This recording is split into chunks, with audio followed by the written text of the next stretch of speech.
What if Captain Marvel and Spider-Man were introduced in Age of Ultron? Not only that, but in the third act, what if Quicksilver survived to become a core Avenger, and the thousands of Ultron bots fused together into one towering, monstrous Mega Ultron? But believe it or not, all of these things almost happened. So let's dive in and find out what happened behind the scenes to arrive at the movie we got, and also take a look at what could have been Age of Ultron. Originally, Quicksilver wasn't supposed to die. Whedon had planned for the character to survive the film's climax, and even shot a scene of him being revived using the tissue regeneration machine that saves Clint earlier in the movie. He was also originally included alongside a sister in the final scene of the film, featuring Cap and Natasha addressing the new Avengers. And while it's been speculated that the decision was always to kill off the character, with these cutscenes only shot to prevent fans from spoiling the real ending should anything leak, that may not be entirely true. A year before the film came out saw the release of X-Men Days of Future Past, which featured a wildly popular version of the same character played by Evan Peters. The slow motion sequence of him zipping around a kitchen to the tune Time in a Bottle while casually dismantling a room full of guards instantly became the standout moment of the film and made the character a fan favorite. Compared to that, Aaron Taylor Johnson's take on the character felt more grounded and less visually inventive, which may have left Whedon and Marvel feeling like they couldn't compete, and thus decided to kill him off. Additionally, Whedon wanted to subvert expectations and surprise audiences. Hawkeye had been heavily foreshadowed as a potential casualty, as the character had been given a surprising amount of screen time, a newly revealed family, and several moments that felt like a farewell, making his survival seem unlikely.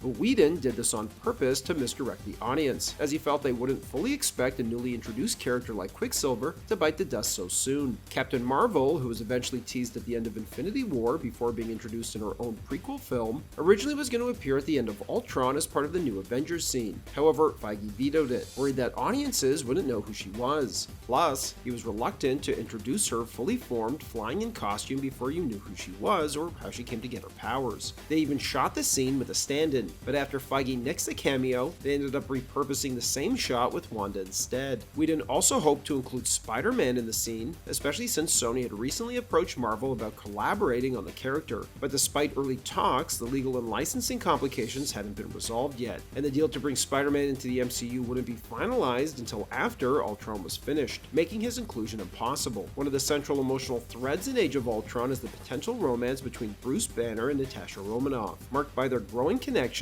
and mutual flirtation. Originally, the answer to their will they or won't they tension came much earlier in the film. In the original cut, the bedroom scene on the Clint family farmhouse featured Banner rejecting Natasha outright, a moment that Whedon felt was some of the most beautiful stuff in the film. However, Marvel suggested postponing the moment until the film's conclusion, believing that delaying the resolution would make Hulk's final decision to leave in the Quinjet more emotionally impactful. Whedon reluctantly agreed and reshot the scene to reflect the change, even though Scarlett Johansson had been playing her character as if Bruce had already rejected her in later scenes, forcing Whedon to reshoot those too. In hindsight, Whedon admitted that Marvel made the right call. The later breakup hits harder, but the relationship still suffered from a lack of clear build-up, even though Whedon would later say, "It made perfect sense to me, even if it doesn't make perfect sense to everybody on Twitter. They're outsiders in completely different ways that match up really well." However, Hulk's story was originally meant to end with him flying the Quinjet into deep space, with a signal later detected near Saturn, a clear setup for a potential Planet Hulk film. Whedon specifically put in the line,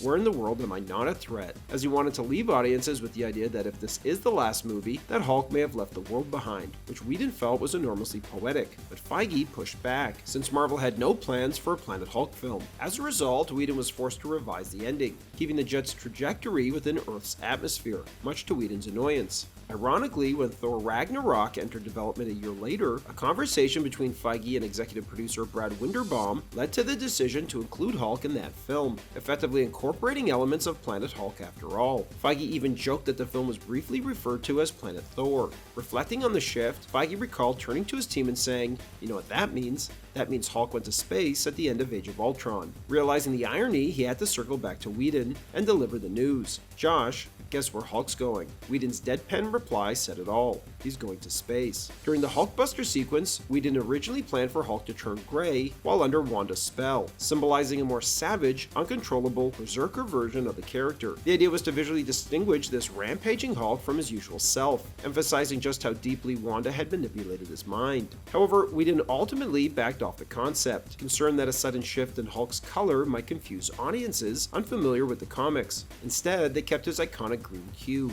but desaturated it and gave him bloodshot eyes. It showed his loss of control without altering his appearance too drastically. One of the most contentious and ultimately compromised sequences in Age of Ultron was Thor's mysterious cave vision. Originally, the scene saw Thor immerse himself in a mystical pool, allowing the Norn to possess his body and speak through him, while Eric stood by asking questions. Through this possession, Thor would gain crucial knowledge about the Infinity Stones, Ultron's growing threat, and his own destiny. However, the scene didn't test well with test audiences, who found it confusing, especially without finished visual effects. Additionally, Whedon worried that this sort of mystical sequence would work well in a Thor movie, but might feel out of place in the Avengers. According to Whedon, this is when things got very unpleasant with Marvel, as he fought to keep both this sequence and Barton's farm. Eventually, he got to keep the farm, but was so beaten down from arguing that he reluctantly agreed to cut the entire cave scene and just have Thor return later and reveal what he had learned. However, his editors insisted they had to show some of the cave, resulting in it turning more into a vision/nightmare. To walk Thor through his vision, Whedon wanted Loki,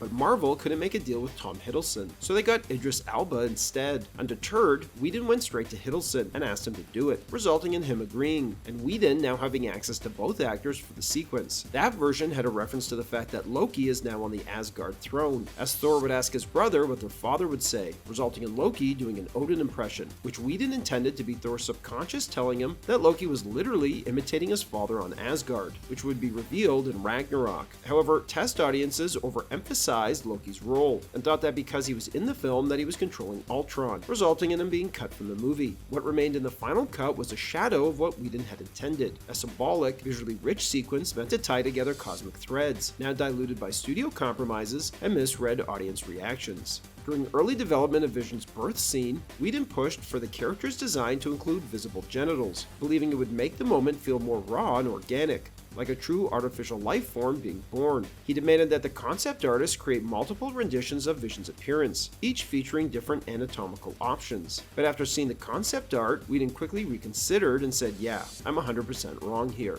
I don't need to see any of this. Before the final battle, a scene was cut from the film that showed Captain America encountering graffiti that depicted his face alongside the word Fascista. The moment was meant to be a quiet but powerful reflection on how he was perceived, not as a hero, but as a symbol of foreign power and control. Seeing it shook him, forcing him to reconsider how his image, particularly his militaristic appearance, might unintentionally instill fear in the very people he was trying to protect. This moment led him to remove his helmet for the final battle, hoping that presenting himself more vulnerably would help humanize him in the eyes of the civilians. It wasn't just about the Maximoff's hatred of the Avengers, it was a reminder that the entire country had begun to turn against him, and Steve was grappling with the weight of that growing disgust. During the early stages of development, Whedon explored the idea of a towering Mega Ultron, constructed from thousands of smaller Ultron bots fused together into a single monstrous entity. Visually, it would have been a striking and intimidating centerpiece for the final battle, an ultimate evolution of the villain that symbolized his quest for perfection and domination. But while the image was undeniably cool, it didn't make much practical sense within the story. The sheer number of bots required to form such a creature likely exceeded what Ultron could realistically produce. As a result, the concept was scratched early on, in favor of the more chaotic and fast-paced battle against a hive-like army of drones. When Whedon watches the first Avengers film, all he sees are flaws, which is the reason he wanted to make Age of Ultron, in order to make one that was better and be able to up his game. But that ambition came at a cost. Age of Ultron was a more complex,